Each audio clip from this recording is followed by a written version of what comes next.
خليني اسالك سؤال بسيط. انت كتستر او كيو انجينير لما بتعمل تيست الاي بي اي بتاكد من ايه بالظبط؟ تبعت ريكوست وشفت ان الريسبونس راجع مظبوط، تاكد ان السيرش كود راجع مظبوطه، تاكد ان الداتا رجعت مظبوطه. الكلام ده كله صح، ده الفانكشنال تيستنج الاساسي. بس دلوقتي وانا بذاكر واتعلم اي بي اي سكيورتي لقيت سؤال تاني خالص جه في بالي. ايه اللي بيحصل لو حد عمل ريكوست مش المفروض ان هو اصلا يعمله، او حد شاف داتا مش بتاعته من خلال الاي بي اي بتاعتك؟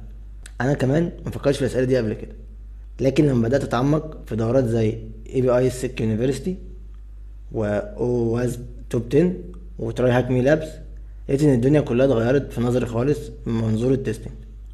والحقيقه افضل طريقه عشان اتاكد اني فهمت حاجه ان اشرحها.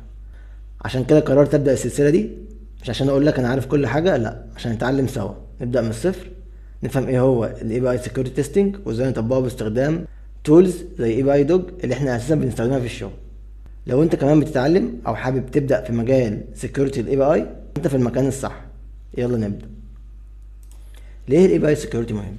الاي بي ايز دلوقتي بتبقى شايله سنسيتيف داتا وبتعمل عمليات مهمه كبيره واوبريشنز، وبتبقى في سيرفيسز كتيره وحاجات مهمه، وبتربط بين كذا سيستم. ولو الاي بي اي بتاعتك فيها vulnerabilities او ثغره، المخاطر مش بس تبقى تكنيكال، ده ممكن كمان تاثر على السمعه والثقه وحتى كمان الارباح. عشان كده اواسب، المنظمه العالميه بتحدد اخطر ثغرات الويب، قررت تعمل حاجه جديده. عملت قائمه منفصله خالص للاي بي ايز، مش جزء من الويب توب 10. عملت اسمها اواسب اي بي اي سكيورتي توب 10، وده تاكيد ان مشاكل السكيورتي الاي بي ايز مختلفه، محتاجه تركيز خاص. اول ما بدات اتعمق في موضوع الاي بي اي سكيورتي سالت نفسي سؤال: ايه علاقه الكيو اي اصلا؟ مش ده المفروض شغل السكيورتي تيم؟ بس هو الكيو اي اقرب واحد يقدر يكتشف مشاكل الاي بي ايز قبل اي حد تاني. ليه؟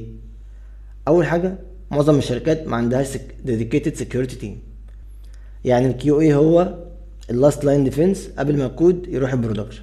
تاني حاجه، حتى لو في سكيورتي تيم، هما بيجوا في اخر السايكل، اما احنا بنشتغل من اول السبرنت. ثالثا، وده اللي غير نظرتي خالص، معظم ثغرات الاي بي ايز مش محتاجه ادوات معقده او خبره عشان تكتشفها، محتاجه بس كيو اي انجينير بيفكر صح، بيفكر في سيناريوهات المفروض ما تحصلش.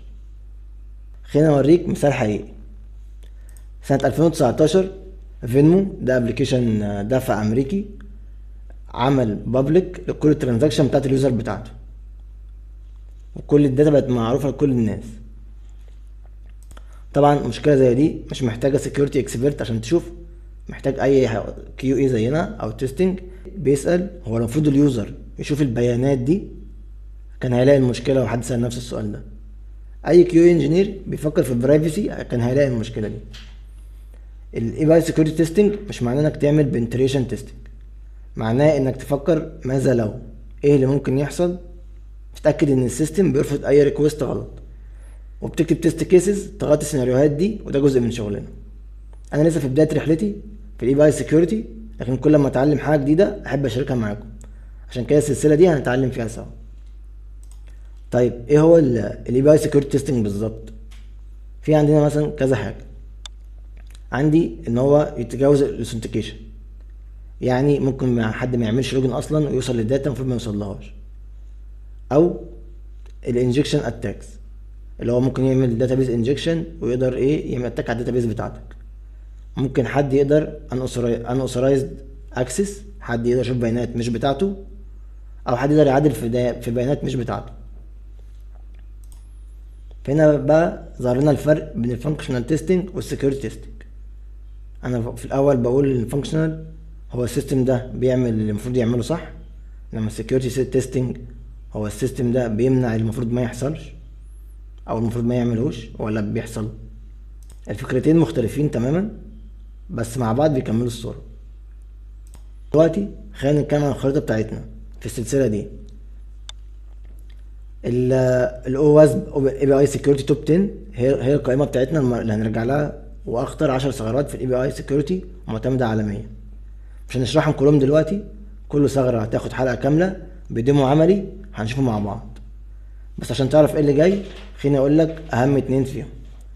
اول حاجة بروكن اوبجكت ليفل اوثرايزيشن. دي اخطر واحده فيهم تماما، انها ببساطه لما يوزر يقدر يشوف بيانات مش بتاعته او بيانات يوزر تاني. فده هيكون موضوع الحلقه الجايه ان شاء الله. تاني حاجه البروكن اوثنتيكيشن، دي تبقى مشكله في اللوجن نفسه، زي التوكن ويك توكنز او مفيش اكسباير. الباقي ان شاء الله هنيجي عليهم واحده واحده في الحلقات الجايه. الفكره انك ما تقلقش من القائمه كلها، هنتعلمها خطوه بخطوه سوا. الحلقه دي كانت الواي، ليه الموضوع ده مهم. الحلقه الجايه هتكون عن اول ثغره مع ديمو على فارنبل اي بي اي. في كل حلقه هتطلع فهم كامل للثغره وازاي تكتشفها ككيو اي. مش هنتعلم نظري وخلاص، هنتدرب بايدينا خطوه بخطوه سوا. لو عاوز تلخص الحلقه دي في جمله واحده، الاي بي اي سكيورتي تيستنج مش حاجه زياده، او لو في وقت ابقى اعمله، ده بقى جزء طبيعي من شغلنا. وعايز اديكم تمرين بسيط كده بعد ما الفيديو يخلص. روح شوف اي بي اي بتشتغل عليها حاليا واسال نفسك سؤال واحد بس: هل الاند بوينت دي او الاي بي اي دي ممكن حد ياكسسها من غير اوثرايزيشن او اوثنتيكيشن؟ مجرد ما تبدا تسال نفسك السؤال ده، هتحس ان طريقه نظرك للتستنج بدات تتغير خالص. وانا متحمس اني امشي معاكم في الرحله دي خطوه بخطوه. في الحلقه الجايه هنتكلم عن اول ثغره ونشوف مثال حقيقي. لو حسيت ان الكلام ده نفعك، ما تنساش تعمل لايك، تعمل سبسكرايب عشان يوصلك اي فيديو جديد، وتشير الفيديو ده مع اي حد مهتم بالاي بي اي سكيورتي تيستنج وانت شايف ان هو هيفيده. نتعلم سوا ونرفع مستوى شغلنا مع بعض.